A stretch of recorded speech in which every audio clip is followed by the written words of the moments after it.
Hello everybody, welcome to my kitchen. I thought we'd have a brief chat from in here today. I'm sorry there's a massive distance between us, but I put on Insta that I'd start doing some posts about how I broke some of the rules in real time for anorexia recovery. And I kind of forgot that I don't have the technology to do it. So I've got my phone and I've got a kitchen, so we're going to sort of see how we get on.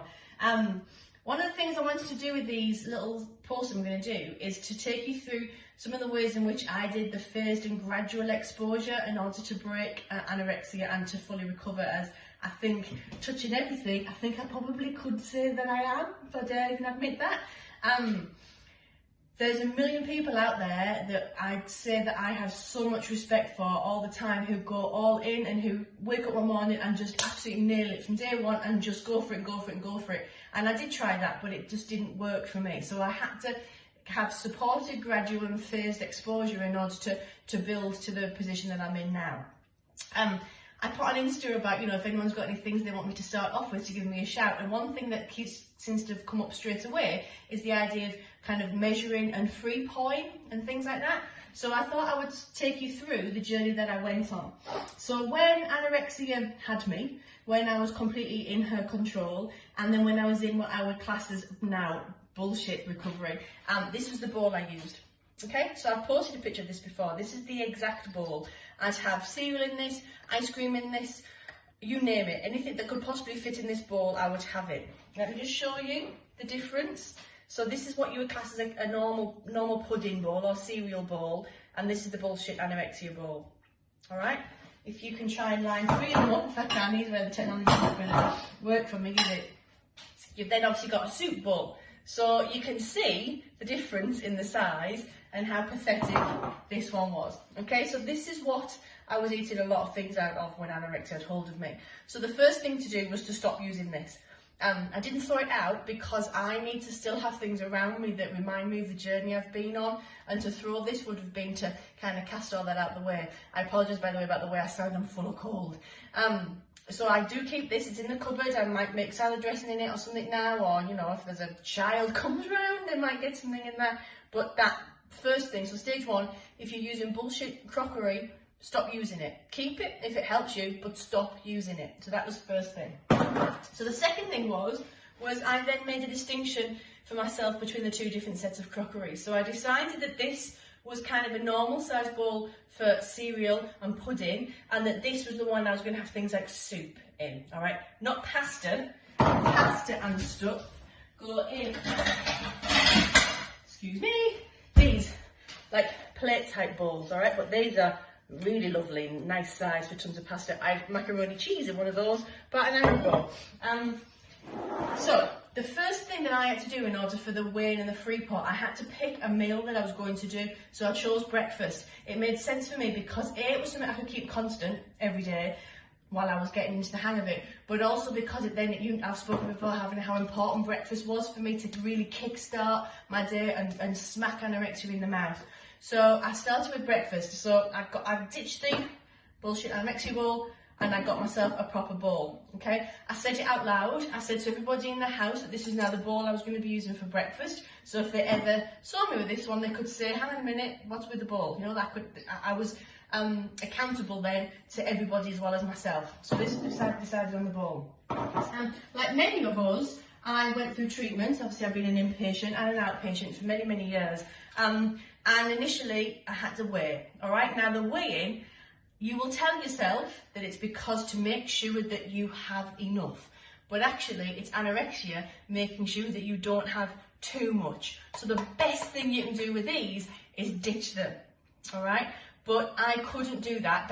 I couldn't just go from all or nothing. So I had to think about weighing, and many of you will have a dietitian and people working with you that will give you ways of things in order to make it so that you can start to become more familiar and friendly and get to grips with the food.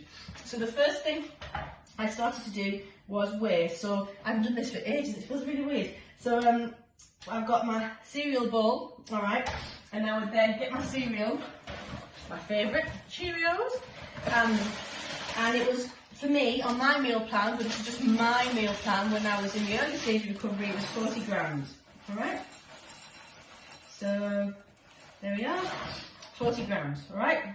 So that's what 40 grams looks like in this bowl, okay?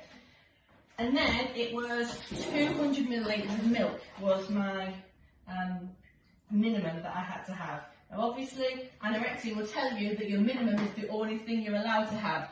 So 200 grams became what I had every day. Not very much milk, is it, when you look at it like that? So this is what the portions, as far as my meal plan, looked like for breakfast. So once I got rid of the bullshit bowl, I would weigh my cereal out, and then I would weigh my milk out, and I would add as I went.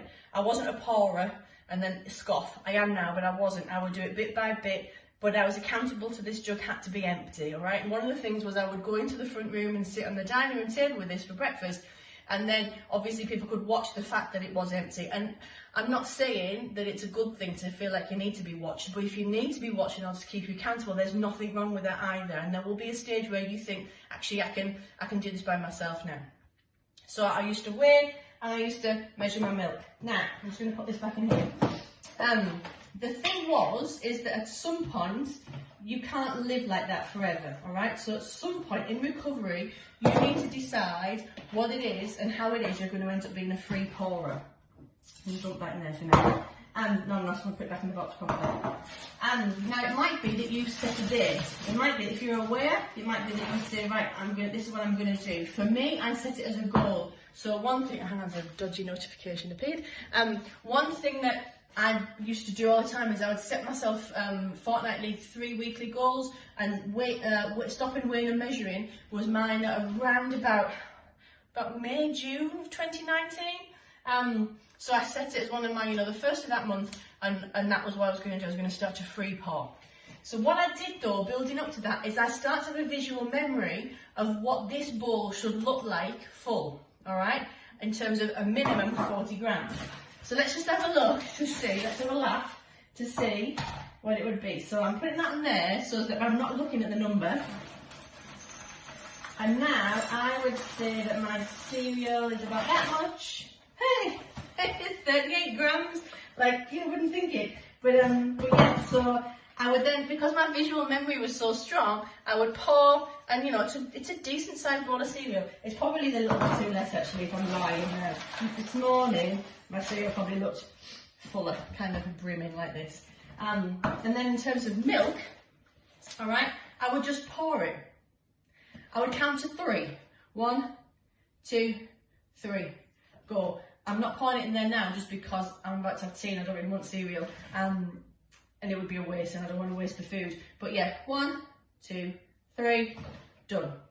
That would go down. This would come. Lots of rules being broken there. So no more pouring it bit by bit in a jug, no more measuring things out. I'm counting, and that was just counting just because initially I needed something to do. And then I would just randomly pick a spoon. That's another thing, spoons are a big deal. So now I just go, yeah, I've got a spoon. All right. I've seen myself spending my drawers down there like ages in that drawer trying to pick the right spoon. So, just to recap, the first stages I went through, pour that back in there, to get myself starting to free pour is I chose a meal and my first choice was breakfast. Also, not just because breakfast is a good smack in the face to anorexia first in the morning, but my supper was the same as my breakfast. In terms of the type of food, so I would have porridge in the evening or a different type of cereal. So actually if I did breakfast, I was able to top and tail my end, so I finished my end really positively without anorexia being in charge, which is really good. So firstly, pick a meal where you think you can start experimenting, exploring with not weighing and not measuring. Second thing, call out anorexia on your type of crockery. Bullshit bowl, non-bullshit bowl, okay? Don't use that one. If you're in a weighing frame of mind, then weigh, but make it so it is a minimum. So minimum 40 grams, minimum of 200 millilitres. That was my meal plan. Yours will be different. Some people are 50, some people are 30. It just depends on the journey that you're on. Then make a pact to yourself or to somebody else of when you're going to start free pouring. All right. By then you've got a good visual memory. Ditch the scales. Free pour to your heart's content. Grab your milk. 1, 2, 3, off I go. And if the milk didn't look like enough, then start adding more. I know the concept of adding more is really, really tricky, and it certainly was for me, which is why I was quite kind of calculated by the layering of it, but you'll see by looking at me, you know, I've got some rewiring still to do, but I am physically recovered. All of my body functions now work because of everything I've been on, but I couldn't do it all in. I had to do phased and gradual. Call out the bullshit ball. Use a proper ball. Wait if you need to start off with, but make a pact with yourself as to the day you're going to stop that. Tell other people it, then your visual memory will help you with how much cereal to put in your bowl, and then count a long slow 3 with your milk. Notice please, green top minimum, could be blue, easy peasy blue. It was blue for a lot of my recovery. I've only got this in at the moment because I'm not a big fan of cups of tea with blue milk. Never red or purple. It's proper milk. Nothing wrong with people that, you know, choose substitutes. If you're choosing a milk substitute, your quantities, obviously, they need to go up because the calcium content's just not as good. I just like good old-fashioned cow's milk. I hope that helps. That was number 1. I thought the next one I'll do is butter. How cool is that? But that probably won't be tonight because it'll take me ages to get this up and posted. Take care, everyone. See you soon. Bye.